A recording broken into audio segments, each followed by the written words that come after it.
Mana ini? Mulai kah? Halo?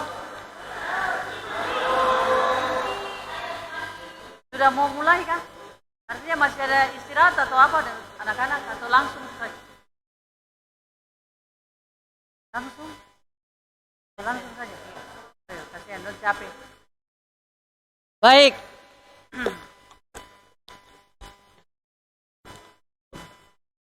Ya, satu kali lagi. Shalom.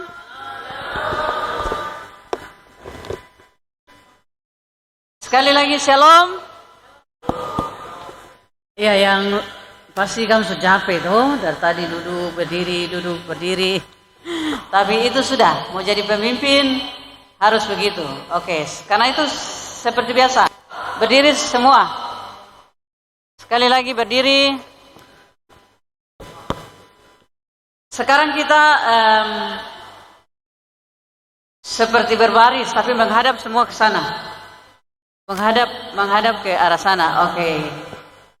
Ya. Kita mau saling baku tolong seperti begitu. Nanti Mama cerita ada tentang hujan.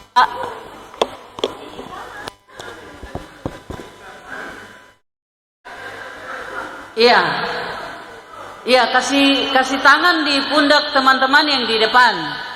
Kita mau berlayar sama-sama. Nanti Mama cerita. Di setiap kata hujan itu kamu pakai jari kasih begitu di teman punya pundak. Seperti ada hujan. Oke. Nanti waktu dengar ya. Oke, ini saja bicara tanpa bunyi ini bisa di sini. Mic ini. Tes mic, tes. Kayaknya baterai mic ini sudah suara.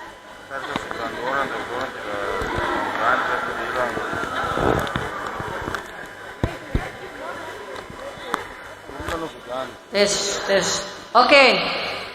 Semua taruh tangan di pundak teman. Pegang kuat-kuat karena angin kencang. Jadi ingat, di kata hujan itu kasih pelan-pelan dari kepala. Kalau hujan semakin kencang kasih kuat sampai turun ke pundak, gitu ya. Lalu kalau angin kencang, tahan di pundak teman. Kalau angin ke kiri berarti teman-teman pergi ke kanan supaya perahu tidak terbalik. Angin ke kanan, teman-teman pergi ke kiri ya. Lalu pegang kencang-kencang, dan waktu Mama bilang tahan kuat, berarti pegang kuat, tambah kuat lagi. Jadi seperti pijit temannya. Oke ya? Oh ya, oke. Sekarang kita cerita. Oke. Semua ada di perahu, pegang kuat-kuat. Karena angin kencang sedang bertiup dari kanan, berarti pergi ke kiri. Sedang bertiup dari kanan, kencang, kuat. Ya. Ombak besar goyang. Ombak besar, ya. Angin sedang bertiup dari kiri. Dan tiba-tiba hujan rintik-rintik, tangan dua-dua. Hujan rintik-rintik, pelan. Hujan semakin kencang. Hujan besar, ya, hujan besar. Ya, terima kasih. Hujan pelan sampai hujan berhenti. Lautan mulai teduh, lepas tangan. Boleh tarik nafas, balik kembali ke tempat duduk masing-masing. Iya. Terima kasih. Ya, terima kasih.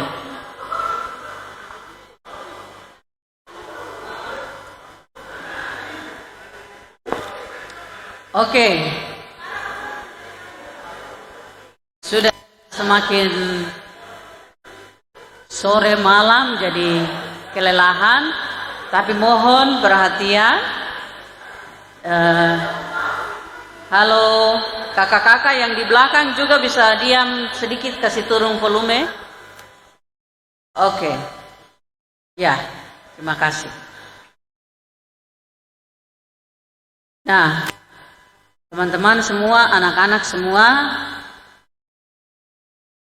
materi yang di hari pertama yang terakhir ini itu berhubungan dengan spiritualitas, berhubungan dengan roh kita. Kalau materi yang pertama tadi itu punya hubungan dengan karakter, dengan perilaku, dengan kelakuan. Yang sekarang kita akan bicara tentang doa dan puasa. Yang main musik bisa minta tolong. Ada yang selain kakak yang tadi, teman-teman ada siapa bisa main gitar? Tolong ganti. Ayo. Anak perempuan atau anak laki-laki. Tadi kita harus belajar gender toh. Main gitar itu perempuan atau laki-laki semua bisa. Apa yang bisa? Tidak ada. Oke. Ini kita sekarang akan masuk ke materi yang mau ajar kita untuk bawa roh kita ketemu dengan roh Tuhan, yaitu berdoa. Tapi kita mau menyanyi.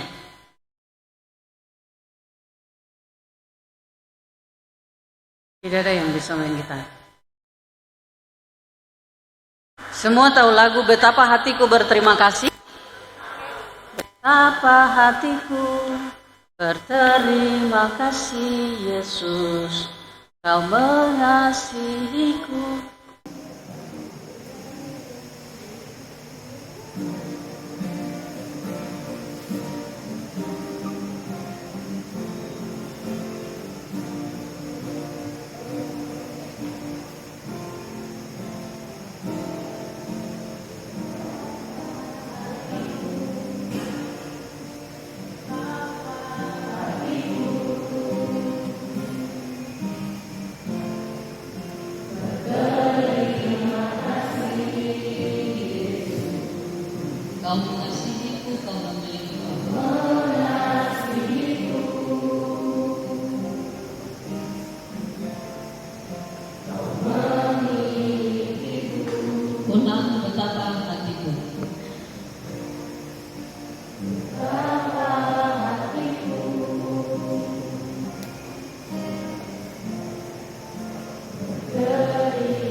ini Tuhan permohonanku.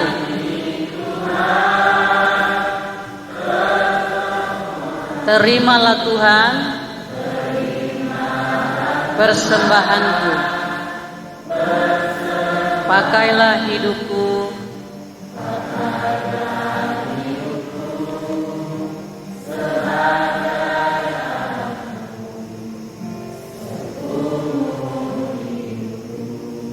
Mari kita berdoa. Bapa, di dalam nama Tuhan Yesus Kristus kami bersyukur. Kami diberi kuasa menjadi anak-anak Allah. Di dalam nama Tuhan Yesus Kristus kami bersyukur. Kami dikenal oleh Allah. Kami dikuduskan oleh Allah. Dan kami ditetapkan dengan tujuan khusus oleh Allah dalam hidup kami. Terima kasih Bapak untuk waktu kami boleh belajar mengenal Tuhan lebih dalam dan persiapkan diri menjadi seorang pemimpin di masa depan dalam persekutuan dalam hidup kami. Bapak, sekarang kami akan belajar bagaimana kami terhubung dengan Tuhan melalui dua hal, yaitu doa dan puasa. Kami percaya sekali Tuhan Allah, hanya oleh kuasa dan kekuatan Tuhan kami bisa mengerti bagian-bagian ini lagi. Kami sudah capek karena kami dari pagi ikut kegiatan ini. Kami punya badan semua pasti lelah. Tapi kami percaya kalau Tuhan yang bawa kami, pasti kami akan diberi kemampuan untuk mengerti sekali lagi apa yang harus kami lakukan. Terima kasih Tuhan Allah. Dalam nama Yesus kami mau belajar. Amin. Oke. Kawan-kawan semua, hari ini kita akan belajar tentang puasa dan doa dan puasa. Nah, memang saya pikir ini dua tema yang besar dan harus dibicarakan sendiri-sendiri. Berdoa itu seperti apa, puasa seperti apa. Tapi mungkin yang saya mengerti dari apa yang kakak-kakak panitia minta itu lebih kepada puasa. Apa yang mau kita lakukan atau seperti apa puasa itu. Tapi sebelumnya kita juga lihat dulu apa itu doa. Nah, doa itu permohonan, harapan, permintaan kepada Tuhan. Iya toh? Semua pasti sudah mengerti tentang berdoa. Jadi kalau kita diajak untuk berdoa, yang pertama kali kita tahu tentang doa itu apa? Tutup mata, lipat tangan, bicara. Karena itu ada lagu sekolah minggu, 1 lipat tangan, 2 tunduk kepala, 3 tutup mata, mari kita berdoa. Itu toh? Itu saja. Jadi yang sederhana itu yang kita mengerti di situ. Lalu yang kita juga mengerti doa itu artinya bicara dengan Tuhan. Jadi bicara dengan Tuhan, boleh buka mata kah? Boleh buka mata sambil bicara dengan Tuhan? Bolehkah tidak boleh? Bolehkah tidak? Yang bilang boleh angkat tangan. Jangan ikut saya, maksudnya yang bilang boleh angkat tangan. Oke. Yang bilang tidak boleh? Oke. Boleh, tidak boleh, tidak apa-apa. Tidak ada aturan di Alkitab bahwa harus tutup mata atau harus buka mata. Sebab doa itu artinya kasih tahu sama Tuhan. Kalau tiba-tiba macam kita ada di tempat yang mau jatuh, di jurang, terus kita mau berdoa, Tuhan saya mau lewat sebelah mana ya? Tuhan, ini nanti aku langsung jatuh. Tapi berdoa itu artinya bicara dengan Tuhan. Nah, sederhana tentang doa itu kita tidak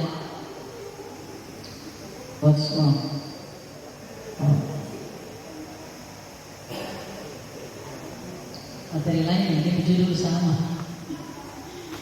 Rupanya ada beberapa slide.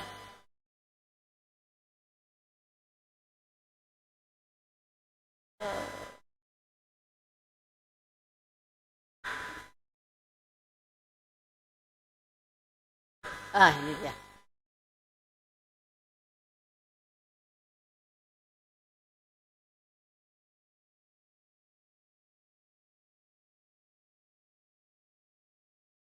Oke.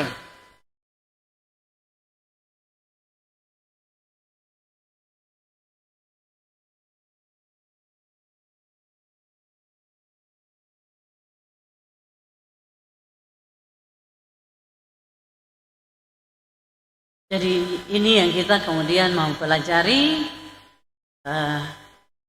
Berdoa itu persembahan, jadi doa harus disertai dengan pertobatan, merendahkan diri, berpuasa dan ucapan syukur. Panjang sekali begitu. Jadi doa itu tidak sebatas lagu tadi. Mari lipat tangan, satu lipat tangan, dua tunduk kepala, tiga tutup mata, mari kita berdoa. Tapi doa itu seperti ini. Doa itu sebuah persembahan kepada Tuhan. Nanti kita jelaskan lagi panjang. Tapi doa itu persembahan. Persembahan apa? Ini. Pertobatan, merendahkan diri, berpuasa, dan ucapan syukur. Itu doa. Jadi bagaimana dengan doa makan yang ketong sukelap nih? Makanan pas tiba di depan baru ketong langsung, Bapak terima kasih saya mau makan, amin. Dalam nama Tuhan Yesus saya makan, amin. Atau karena mungkin tong banyak-banyak makan jadi kau berdoa tapi tutup mata sebelah buka baru cek di sini, atau tangan tutup di atas ayam. Kalau anak-anak asrama itu dong berdoa makan itu lain, lebih baik kamu tahan kamu ikan karena sebentar waktu mulai berdoa itu ikan itu dia terhidup, tapi pas amin begini ikan bisa berubah. Itu di asrama begitu. Ikan bisa berubah, dari ekor bisa berubah jadi kepala, dari 2 bisa berubah jadi 1, bahkan ikan dia langsung pergi, hilang. Jadi itu. Nah, ini doa dan kita akan belajar banyak hal, tapi hari ini kita akan belajar secara khusus tentang hubungan doa dan puasa. Itu yang mau kita belajar. Nah,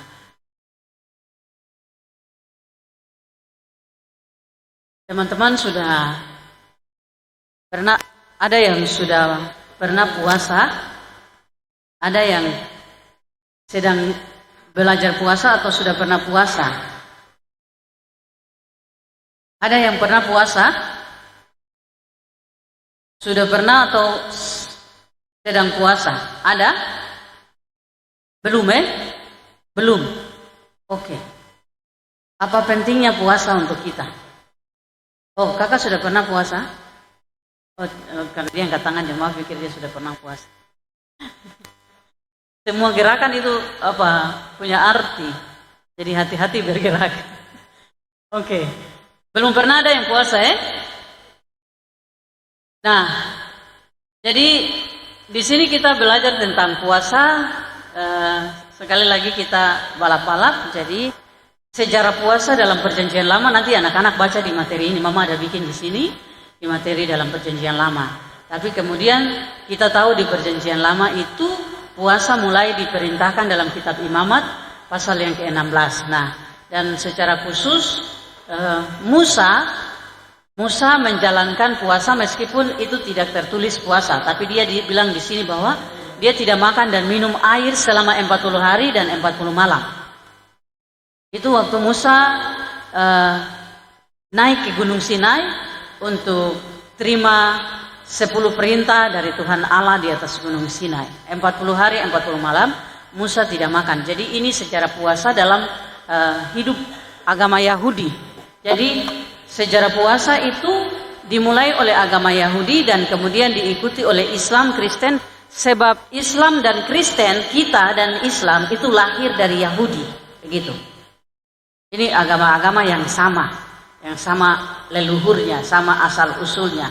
Nanti meskipun ada perbantahan kemudian bahwa Islam yang duluan atau Kristen yang duluan, tapi mulai dari sana. Karena itu kenapa Islam puasa, kenapa Kristen puasa? Karena sejarah kepercayaan kita dimulai dari agama Yahudi yang memang memulai puasa dalam perintah Allah. Jadi puasa itu kawan-kawan, Tuhan Allah yang suruh. Itu perintah langsung dari Allah kepada bangsa Israel. Nah, ada tertulis dalam kitab Imamat dan kita akan teman-teman nanti baca saja supaya kita pergi cepat-cepat ke bagian berikut.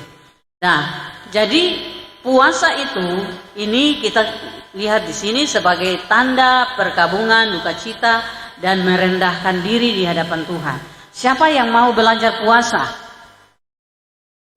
Siapa mau? Kalau hari ini kita kasih materi tentang puasa, pulang dari sini harus ada yang lakukan. Karena kalau kita kasih materi terus tidak ada efek, itu capek saja. aja buang-buang waktu. Siapa yang pernah dengar tentang orang puasa terus kemudian ada sesuatu yang dia alami bagaimana? Ada yang pernah dengar? Kakak pernah dengar. Cerita apa? Ya baik, mungkin puasa tuh saya pernah tinggal, saya tugas di Mambramo, saya tinggal sama ada seorang ibu, dia dari gereja sebelah. Dia berpuasa tuh, maksudnya menurut yang saya lihat tuh ibu tuh dia tidak makan, selain tidak minum juga tidak bisa berbicara kata yang sembarangan, terus tidak seharian di dalam kamar. Jadi seharian tuh dia hanya maksudnya berikan dia punya hidup itu untuk menyembah Tuhan begitu. Maksudnya di dalam kamar merenung seharian itu saja yang saya tahu tentang puasa. Jadi yang kakak tahu itu puasa ini ibu ini dia puji Tuhan, dia tinggal dalam kamar, dia tidak makan, tapi dia seperti penyembahan terus. Oke. Kalau kakak tahu tentang puasa,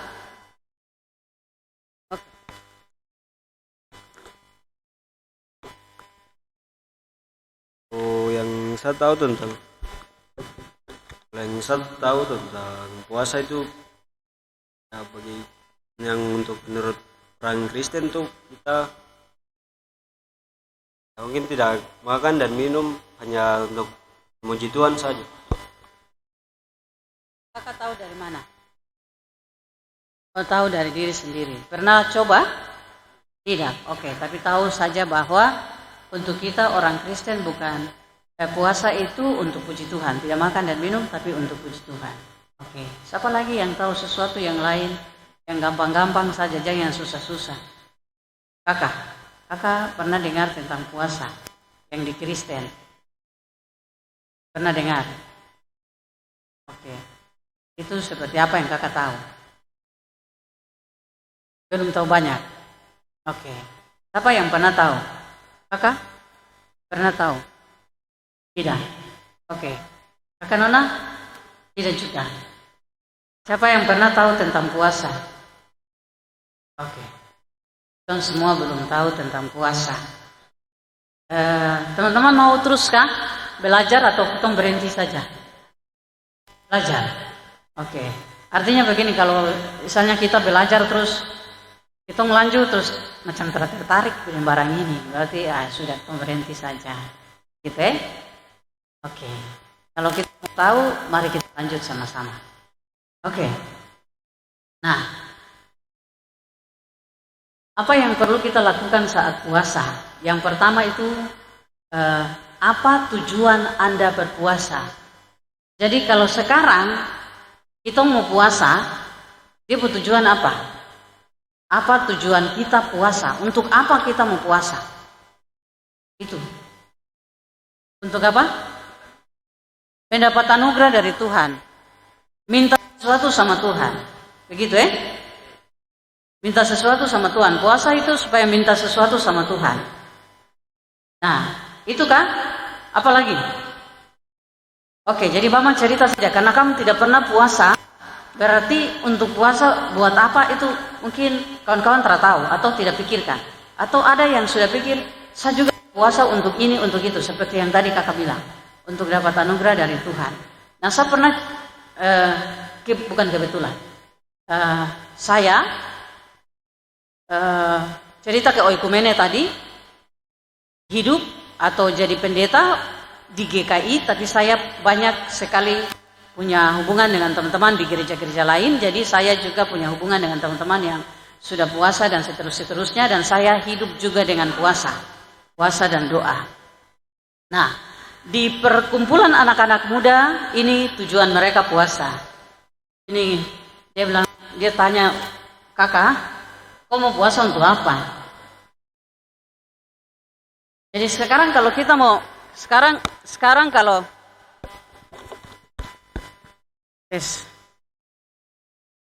sekarang kalau kita mau puasa, kira-kira kita mau puasa untuk apa?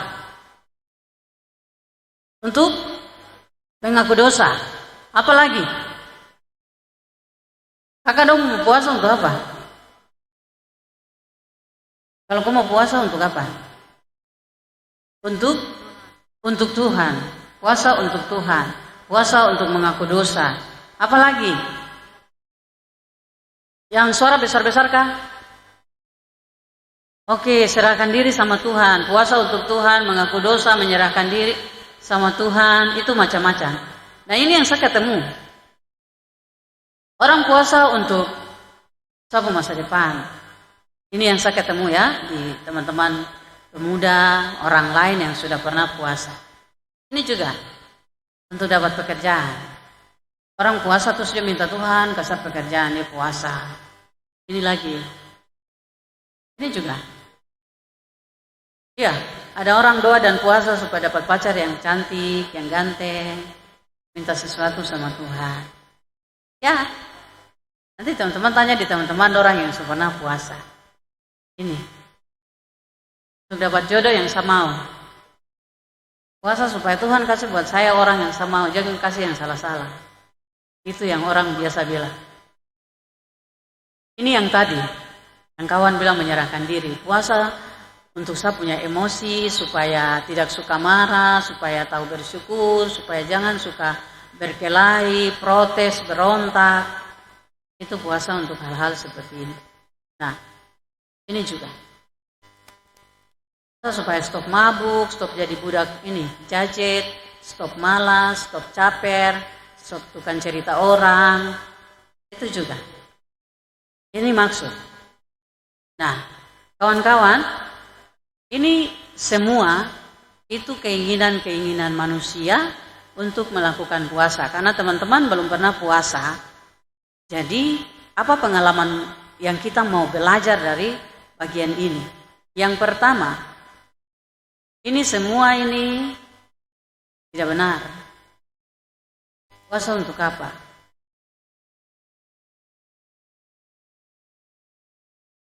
Ini.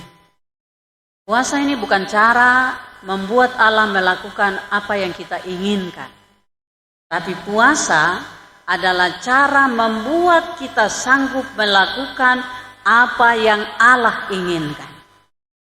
Jadi puasa bukan supaya Tuhan melakukan apa yang kita inginkan, tapi puasa adalah cara membuat kita sanggup melakukan apa yang Allah inginkan. Puasa bukanlah cara membuat Allah mengubah rencananya dalam hidup kita, tetapi puasa membuat kita sanggup melihat, mengerti, dan melakukan rencana Allah dalam hidup kita. Itu puasa. Jadi, kalau kau sudah punya pacar, lalu doa dan puasa Tuhan, saya cinta dia sungguh mati, jadi Tuhan tolong jangan ada orang lain ambil dia, Tuhan tolong jangan sampai ini orang lain pu jodoh yang saya jaga, saya akan doa dan puasa supaya hanya dia saja yang saya dapat. Itu salah. Kenapa? Karena kalau Tuhan ganti dengan orang lain atau orang ambil dia, nanti kau kecewa, lalu kau marah sama Tuhan. Karena seolah-olah kau sudah kasih tahu Tuhan ini yang saya mau, tapi kenapa yang Tuhan kasih lain dari saya. Tapi puasa itu adalah supaya kita sanggup melakukan apa yang Tuhan inginkan. Misalnya, kami dua sudah jalan lama sama-sama, lalu putus bubar, dan seperti tadi cerita itu. Maka kita berdoa dan puasa supaya Tuhan tahu saya apa yang Tuhan mau dengan saya yang sekarang sakit hati ini. Apa yang Tuhan mau dengan saya yang sekarang kecewa ini. Apa yang Tuhan mau dengan saya yang sekarang putus asa ini. Apa yang Tuhan mau dengan saya. Itu maksud dari doa dan puasa. Supaya Tuhan membuat kita sanggup melakukan apa yang Tuhan mau di hidup kita. Ini namanya, ini puasa yang benar. Jadi yang dari tadi itu semua adalah keinginan-keinginan kita. Nah, kita kembali ke yang tadi misalnya. Kalau kemudian yang ini misalnya, kalau kita bilang Tuhan tolong saya supaya saya stop mabuk, Tuhan tolong saya supaya saya tidak jadi budak jajet, Tuhan tolong saya supaya saya stop malas, stop melakukan hal-hal seperti begini, itu masuk ke dalam rencana kita, keinginan kita yang kita sampaikan kepada Tuhan. Yang ini semua, tapi di sini kita tidak berharap bahwa Tuhan akan menjawab sesuai yang kita mau. Kita minta Tuhan tolong kami mengerti kalau hal-hal ini kemudian berubah, supaya kami sanggup menerima itu. Jadi itu namanya puasa. Nah, sehingga kawan-kawan, mari kalau kita sekarang ini belajar di sini, mau pendeta tidak berharap bahwa kamu semua akan mulai, karena ini bukan barang gampang. Ini bukan barang gampang, ini sesuatu yang harus benar-benar berjuang. Saya, anak yang lahir dan besar di dalam GKI, yang tidak pernah mengajarkan ini untuk saya. Kita tidak pernah belajar puasa di GKI toh? Di sekolah minggu dong pernah ajar barang ini untuk kamu? Tidak kan? Tidak pernah. Dan di GKI kita tidak perlu melakukan puasa. Kenapa tidak perlu? Karena kita punya doktrin bahwa Yesus Kristus telah menanggung segala hal yang harus kita jalani. Tapi apakah kemudian orang GKI boleh puasa atau tidak? Bolehkah tidak? Bolehkah tidak? Boleh kan? Boleh. Kenapa? Karena itu Alkitab yang ajar. Itu Alkitab yang mengajar. Tuhan Yesus sendiri melakukannya. Dan itu yang diajarkan. Hanya tidak diwajibkan. Karena itu bukan pengajaran pokok kita. Pengajaran pokok kita itu adalah keselamatan datang di dalam Yesus Kristus. Bukan datang di cara-cara ini. Tapi kita juga belajar untuk coba melakukan. Saya belajar puasa dari diri saya sendiri. Tahun 2014 saya ini terdeteksi kena atau terhidap penyakit glukosa, penyakit gula tahun 2014. Lalu saya pikir, Tuhan, saya hidup semua akan berakhir nih. Orang gula kan cepat mati. Apa yang harus saya buat? Lalu saya pikir, kenapa saya tidak belajar cari jawab dari Tuhan? Kan saya pendeta. Lalu saya berdoa dan puasa. Saya temukan jawaban bahwa saya harus hidup seperti Daniel yang cuma makan sayur dan minum air putih. Dan itu tidak gampang. Saya berjuang selama 2 tahun dan sampai hari ini saya jadi orang yang sangat disiplin dalam puasa. Dan saya sangat rajin berpuasa dan saya mengalami begitu banyak berkat dalam pengalaman saya berpuasa. Jadi bagi saya puasa itu memang tidak harus, tapi puasa itu untuk saya adalah salah satu kunci jalan untuk menerima berkat Tuhan. Itu yang saya alami. Nah, karena itu waktu teman-teman minta untuk bicara ini, saya senang sekali untuk membagi. Saya menulis satu buku tentang doa dan puasa yang sederhana. Lalu saya punya anak-anak, anak yang tua Yaswar itu waktu umur 12 tahun ikut puasa, Sandiki waktu umur 8 tahun ikut puasa. Dan kami belajar sama-sama. Kami bukan orang Pentakosta, kami GKI murni Tulen 24 karat. Tapi saya lakukan ini dan saya mengerti ini saya tulis dari pengalaman saya. Ini bukan dari catatan buku, tapi ini dari saya punya pengalaman. Saya menulis satu buku untuk bagian ini. Nah, karena itu kawan-kawan, ini buktinya. Nah, sudah mengantuk, tapi mari kita coba lihat sama-sama ya. Ayo. Ini kita lihat pengalaman tentang Raja Daud yang melakukan puasa. 2 Samuel pasal 12 ayat 16, 17, 19, 20. Lalu kemudian Esther, Daniel, dan Tuhan Yesus. Ini puasa-puasa yang kalau teman-teman dengar, nanti kalau teman-teman bisa buka YouTube tentang keterangan puasa, puasa Esther, puasa Daniel, puasa Yesus, puasa seperti apa, itu bisa ketemu di sana. Nah, mari kita coba buktikan. Kita buktikan bahwa puasa itu bukan supaya Tuhan melakukan apa yang kita mau, tapi supaya kita mengerti apa yang Tuhan mau, supaya kita melakukan apa yang Tuhan mau. 2 Samuel pasal 12 ayat 16 sampai 17, 19 dan 20, teman-teman baca. Ayo.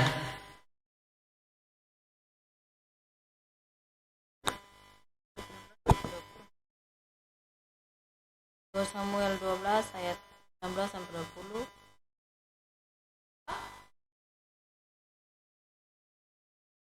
Lalu Daud memohon kepada Allah, oleh karena anak itu dia berpuasa dengan tekun, dan apabila ia masuk ke dalam malam-malam itu ia berbaring di tanah. Maka datanglah kepadanya para tua-tua yang di rumahnya untuk meminta ia bangun dari lantai. Tapi ia tidak mau. Juga ia tidak makan bersama-sama dengan mereka. Pada hari yang ketujuh matilah anak itu. Pegawai-pegawai Daud takut memberitahukan kepadanya bahwa anak itu sudah mati. Sebab mereka berkata, anak itu masih hidup, kita telah berbicara kepadanya. Dia tidak menghiraukan perkataan kita. Bagaimana kita dapat mengatakan kepadanya, anak itu sudah mati? Jangan-jangan ia mencelakakan diri. Ketika Daud melihat bahwa pegawai-pegawainya berbisik-bisik, mengertilah ia bahwa anak itu sudah mati. Lalu Daud bertanya kepada pegawai-pegawainya, sudah matilah anak itu? Jawab mereka. Oke, kawan-kawan semua perhatikan di pengalaman Raja Daud tentang anak yang Daud dapat dari hubungan gelapnya dengan Batsheba. Jadi waktu anak itu sakit, Daud berdoa berpuasa dan berkabung, menangis. Tetapi apa yang terjadi di cerita ini, anak itu mati. Anak itu tidak hidup kan? Lalu apakah Daud kemudian marah sama Tuhan? Tidak. Di sini diceritakan, waktu Daud dengar anak itu mati, dia bangun pergi mandi. Lalu pergi ke rumah Tuhan. Jadi, akan bahwa hikmat dari Tuhan untuk mengerti apa yang Tuhan mau terhadap Daud dari anak yang mati. Padahal dia berdoa dan puasa supaya Tuhan mengampuni dia dan anak itu jangan mati. Tapi anak itu mati. Nah, yang kedua, Ester pasal 4 ayat yang ke-6. Kasih dia di sini.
Oke, ayat 16, sorry.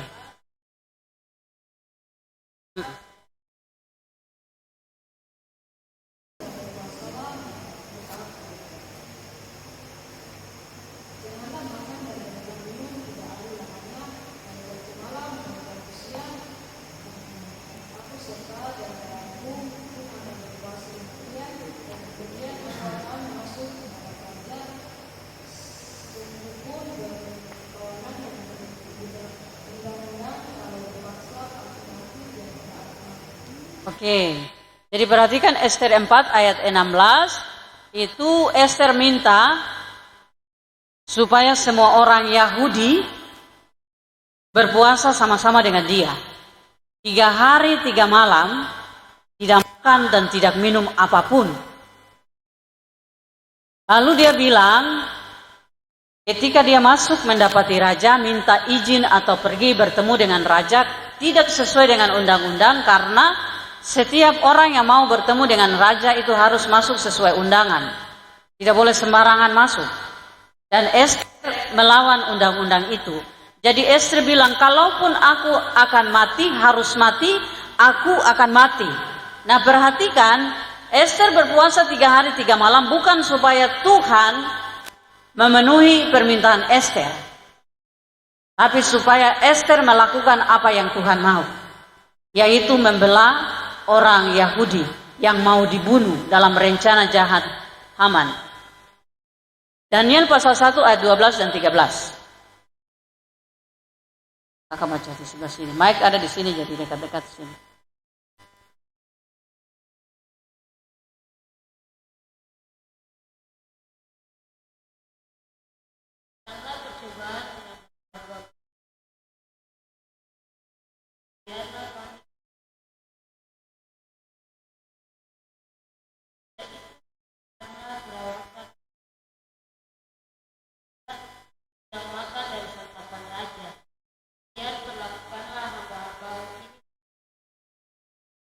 Oke, nah jadi ini juga perhatikan, Daniel itu puasa 10 hari, tidak makan daging, tidak makan roti, hanya makan sayur dan minum air putih selama 10 hari.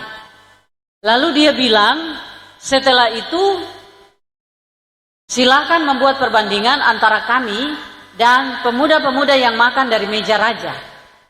Lalu buatlah perhitungan atau tergantung kepada penilaian kepala rumah makan itu yang kasih makanan. Jadi kawan-kawan, ini puasa Ester. Kalau teman-teman dengar, ada yang namanya puasa Ester, ada yang namanya puasa Daniel. Puasa Ester itu puasa 3 hari 3 malam penuh tanpa makan, tanpa minum, apapun juga. Kalau kamu kuat boleh, kalau tak kuat jangan, nanti itu namanya bunuh diri. Lalu kalau Daniel itu hanya makan sayur saja, tidak boleh yang lain-lain, dengan minum air putih. Dan yang terakhir adalah Tuhan Yesus. Di Matius pasal yang keempat ayat 1 sampai 10. Cerita tentang Yesus puasa 40 hari 40 malam. Setelah Yesus puasa 40 hari 40 malam, Yesus hadapi iblis. Iblis bilang apa pertama untuk Tuhan Yesus?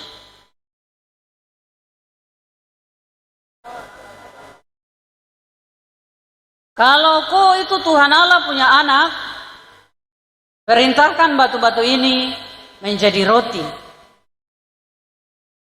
Saya khotbah bagian ini ada di YouTube saya.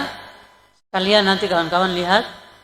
Saya bilang begini, kalau Yesus itu pacar satu dari Papua, nanti dia bilang barang apa jadi? Bisa mu, saya sudah puasa. Di dalam Yesus ada kuasa.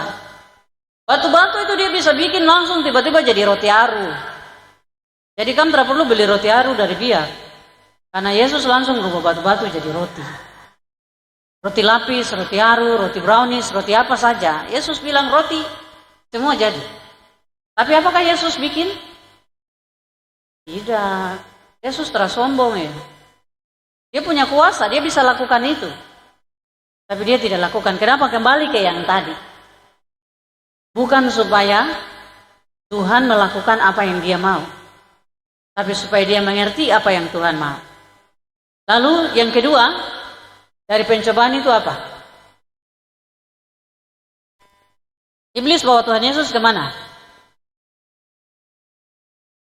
Ke atas kota Bait Suci, itu ceritanya di Yerusalem. Lalu dia bilang apa?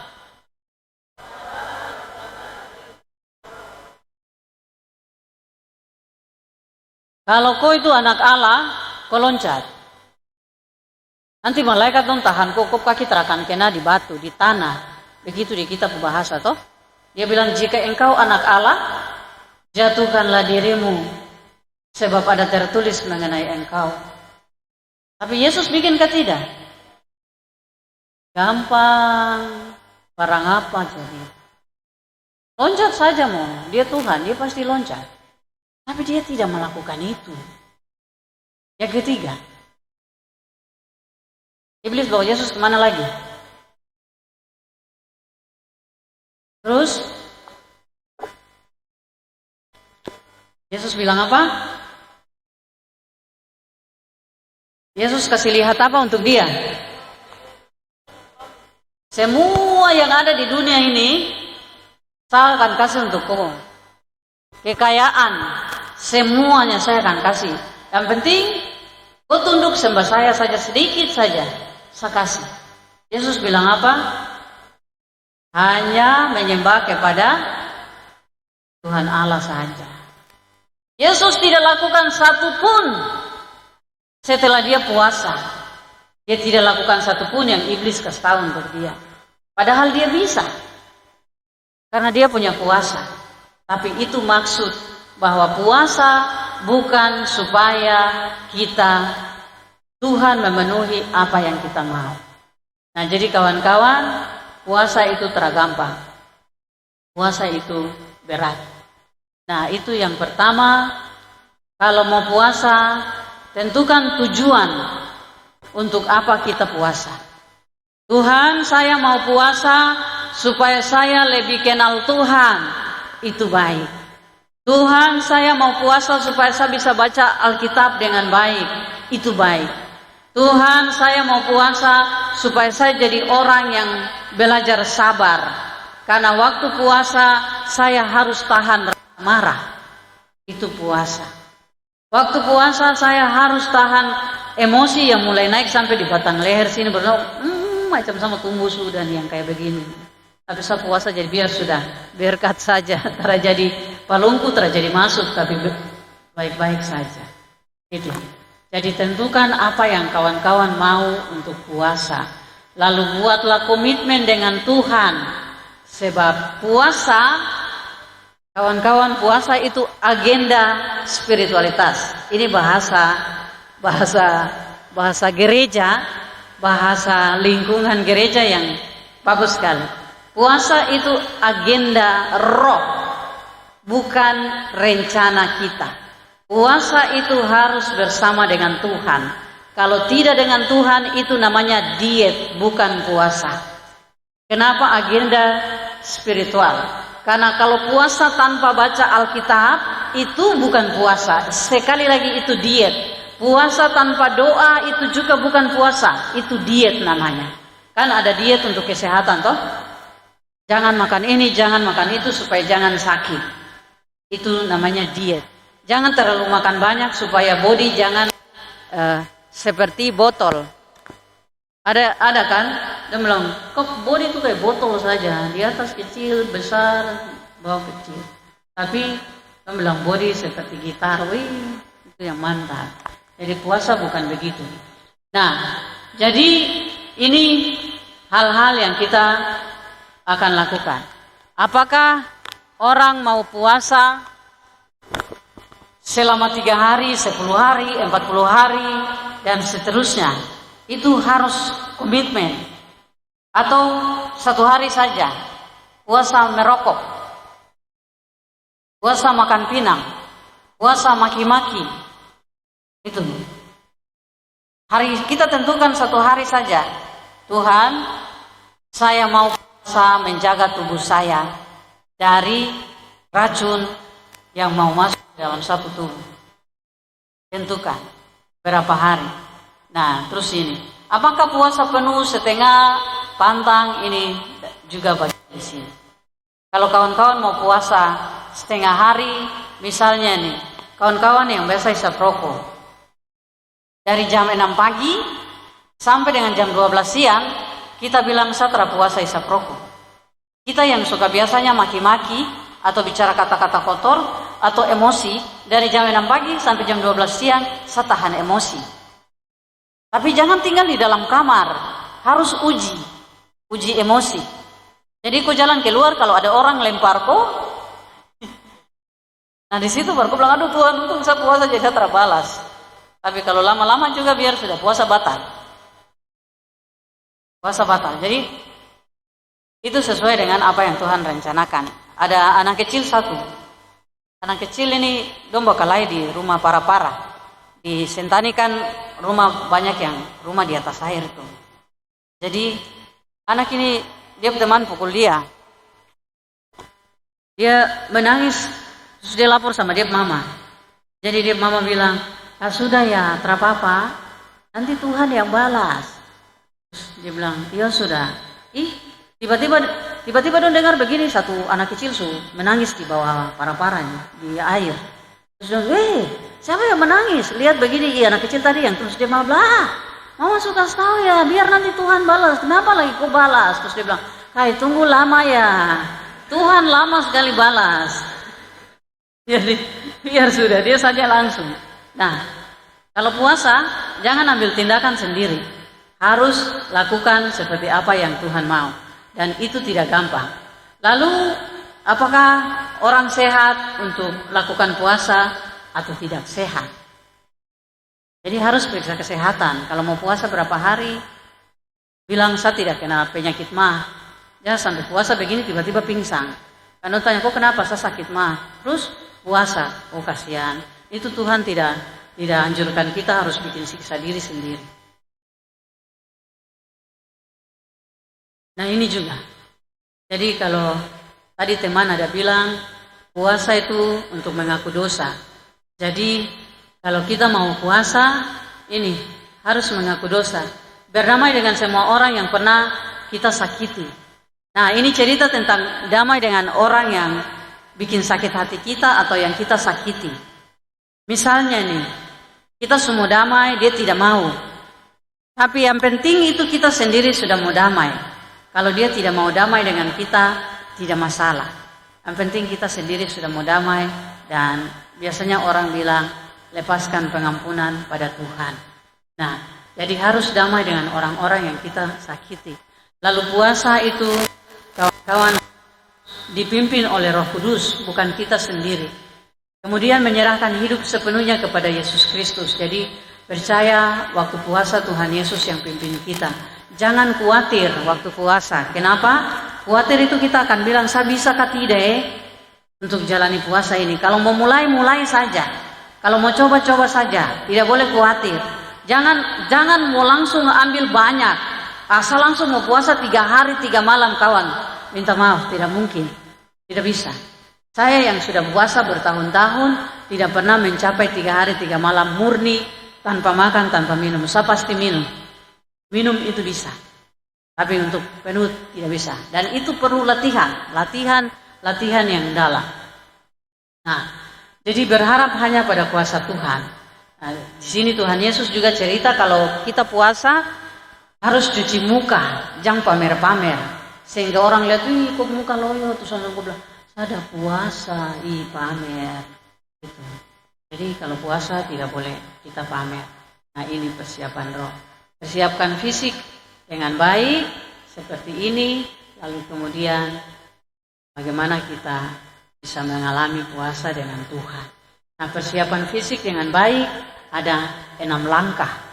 Kawan-kawan ini pengalaman yang besar. Kalau siapa mau serius mulai dengan puasa, bisa nanti hubungi saya secara pribadi. Supaya saya bisa tuntun untuk masuk mengalami jalan di puasa.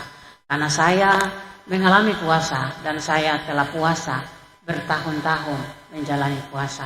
Saya di masa sengsara Tuhan Yesus, biasanya saya puasa setengah, pantang. Jadi saya tidak makan daging babi, saya tidak makan daging ayam, saya hanya makan ikan, telur, dan sayur. Itu. Dan puji Tuhan, saya sehat sampai sekarang. Meskipun saya sudah punya penyakit gula selama 10 tahun. Tapi saya masih sehat sampai hari ini dengan proses puasa seperti ini. Saya juga mengalami bagaimana Tuhan dengan begitu banyak berkat dengan kasih Tuhan. Bukan karena saya puasa, tidak. Tapi seperti tadi, bahwa karena saya mengerti apa yang Tuhan mau untuk saya. Nah, sehingga itu yang saya alami. Lalu saya menciptakan, ini teori saya. Ini teori penuh saya yang saya sebut 5 jari tambah 5 waktu. Karena itu pengalaman saya puasa. Puasa yang sangat sederhana. Kalau kawan-kawan mau puasa dengan baru belajar 1 hari saja bisa. Dengan pakai teori ini. 5 jari 5 waktu. Begini. Kita punya jari kan 5. Lalu kita puasa itu harus disertai dengan baca Alkitab dan berdoa. Harus. Tidak boleh tidak. Sekali lagi kalau tidak baca Alkitab, tidak berdoa, itu bukan puasa, itu diet namanya. Nah 5 jari 5 waktu itu begini. Ini jari pertama itu jam 9 pagi. Jari kedua itu jam 6 pagi. Jam 9, jam 12, jam 3, jam 6 sore. Kembali lagi. Jadi kita melakukan doa 5 waktu. Kawan-kawan, ini sesungguhnya milik kita dari pengalaman bangsa Yahudi yang kemudian teman-teman di Muslim lakukan dengan doa 5 waktu. Jadi teman-teman, kalau masjid bunyi jam 3 pagi, saya biasanya bangun berdoa juga. Saya biasanya berdoa setiap jam 6 pagi. Jam 6 itu wajib. Kenapa jam 3 pagi? Yesus berdoa jam 3 pagi. Kawan-kawan kita sedang menjumpai Allah yang adalah roh dengan doa mereka. Keton tidur sampai hidung bunyi. Nanti Yesus datang, keton tidak tahu. Jadi 5 jari kita, bagaimana caranya? Jam 6 pagi. Apakah kita harus bangun jam 6 pagi menyanyi penyembahan, pujian, baca Alkitab? Bagaimana? Tidak harus. Minimal, paling sedikit, kawan sudah bangun jam 6 pagi, lalu tentukan, halo, kakak mau cerita? Oke, terima kasih. Kalau kakak tidak cerita, kakak karena duduk di depan jadi mama sedikit terganggu, yang kamu dua cerita sendiri. Oke. Nah, jadi kalau teman-teman mau belajar untuk puasa 5 kali 5 waktu 1 hari, teori kita adalah teori 5 di 5 jari kita. Mari belajar. Di jari yang pertama itu jam 6 pagi. Paling sedikit bilang Tuhan terima kasih. Saya hari ini masih bernapas.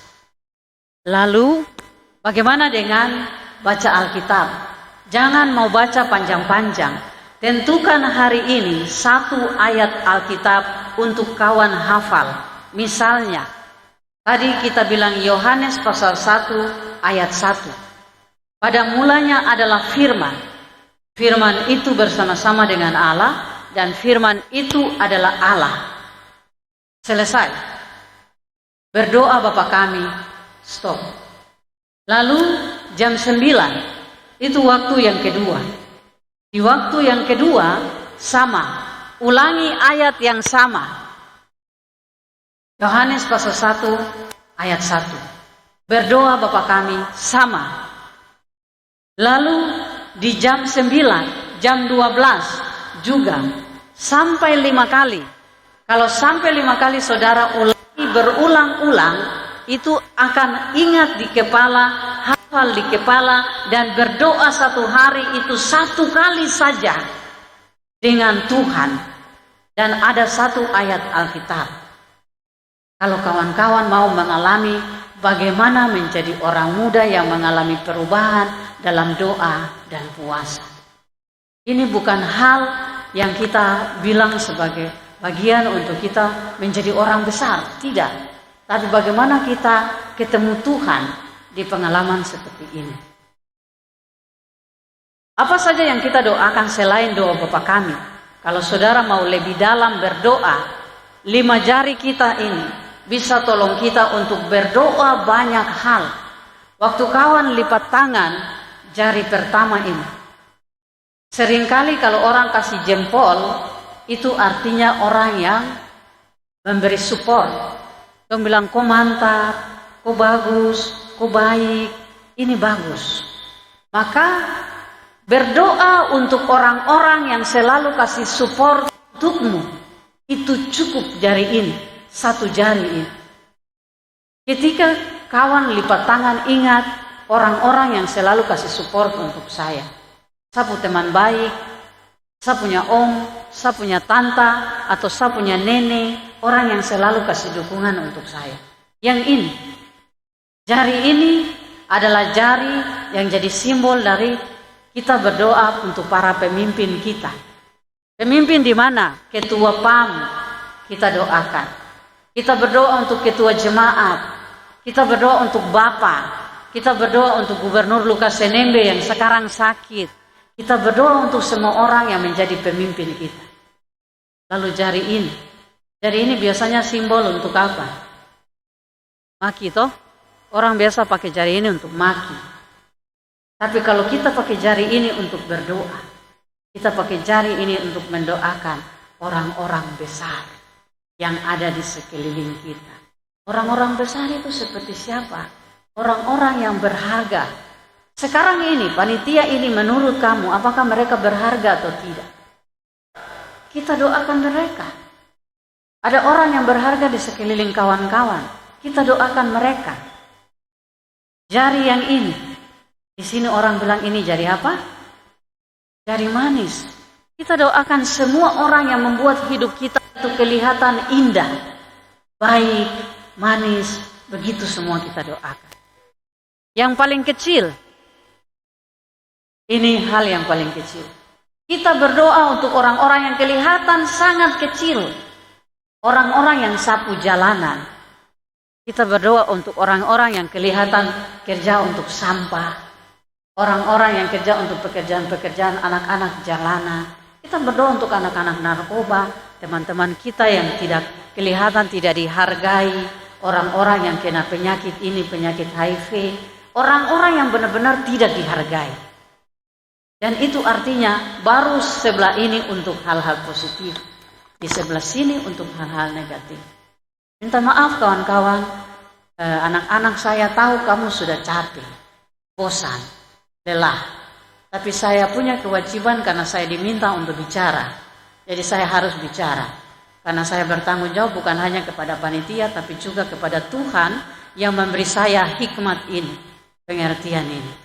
Jadi saya tahu teman-teman capek, tapi saya harus menyelesaikan bagian ini.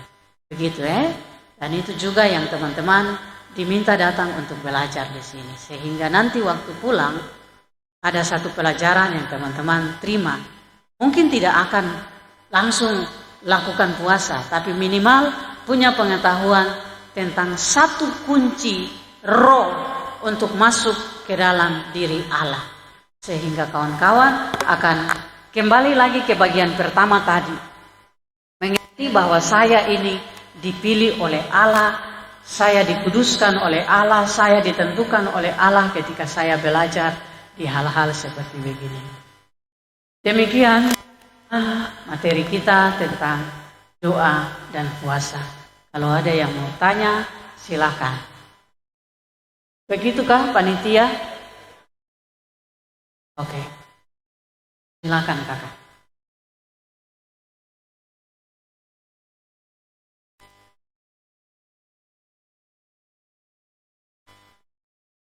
Kasih mic.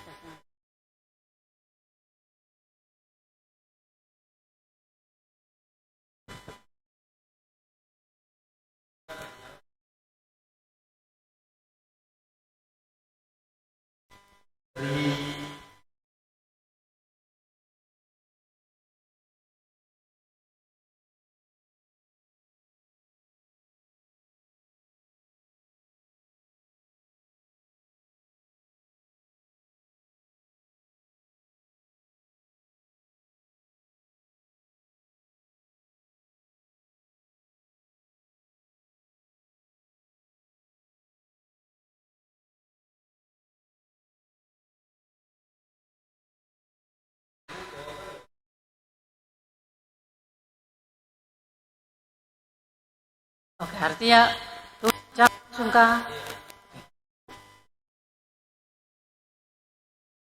Oke, terima kasih Kakak Warjukur. Jadi apakah Tuhan langsung bicara sama Ibu Pendeta untuk puasa begitu? Atau bagaimana cara-caranya? Oke. Jadi apa yang kita dapat dari Tuhan dalam perjumpaan dengan Tuhan itu ada orang yang memang Tuhan langsung bicara dengan orang. Tapi itu 1 dari 1000 orang. Kita tahu di Alkitab seperti Tuhan bicara sama Rasul Paulus, itu langsung. Lalu kemudian ada pengalaman yang namanya visi, orang lihat bagaimana Tuhan bicara. Tapi Tuhan yang hadir di dalam kita, semua orang yang percaya kepada Tuhan Yesus itu dalam roh. Bagaimana kita menemukan hikmat Tuhan, mengerti Alkitab, dalam roh Tuhan bicara. Nah, saya bukan kebetulan. Tapi saya rajin baca Alkitab. Setiap hari saya baca Alkitab. Bukan karena saya pendeta, tapi karena saya punya bapak dengan mama, itu orang yang ajar kami untuk harus rajin baca Alkitab. Dan saya sangat rajin baca Alkitab.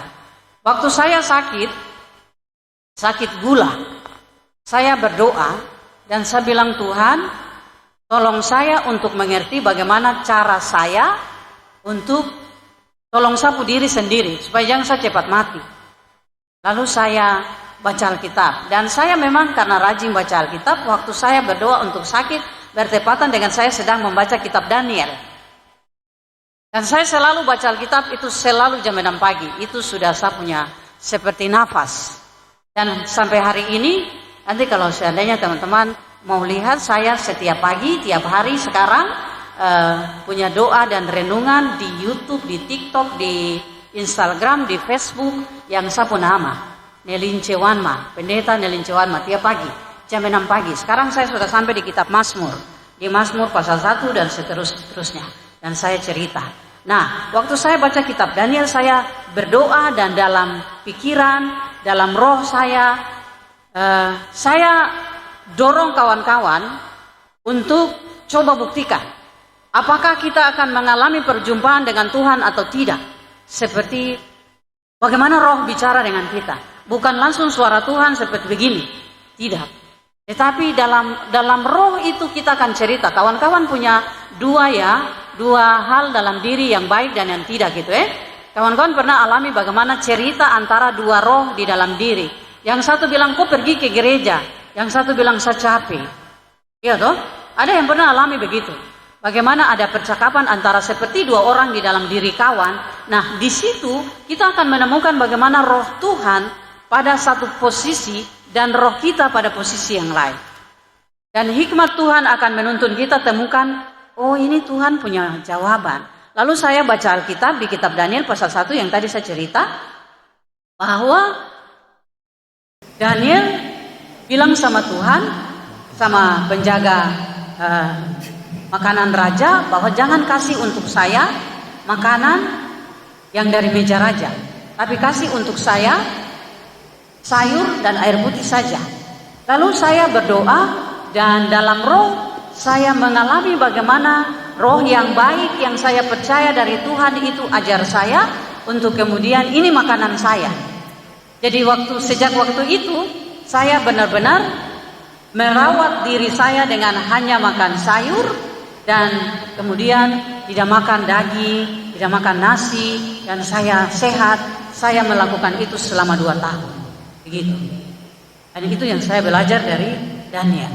Sehingga waktu saya kenal yang namanya puasa Daniel, terus saya pikir, oh berarti saya tidak salah. Sebab ini juga yang ditulis di Alkitab. Jadi Tuhan tidak langsung bicara dengan kata-kata begini, tidak.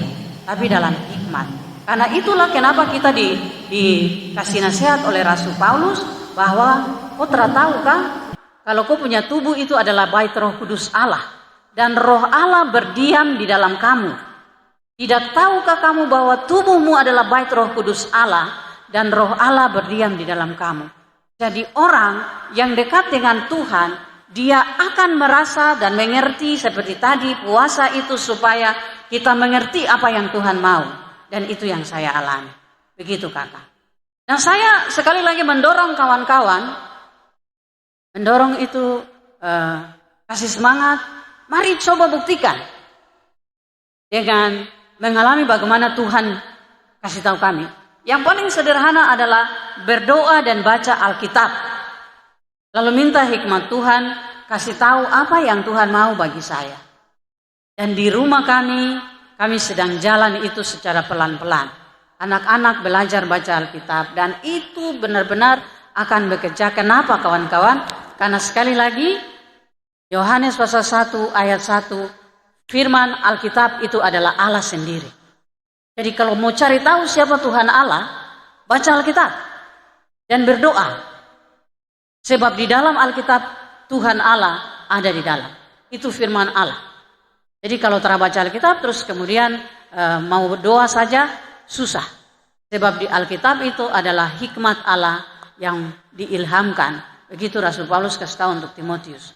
Segala tulisan yang diilhamkan Allah itu bermanfaat untuk mendidik, mengajar, menegur, memberitahukan yang salah. Itu di Alkitab. Gitu Sudah? Oke. Terima kasih banyak.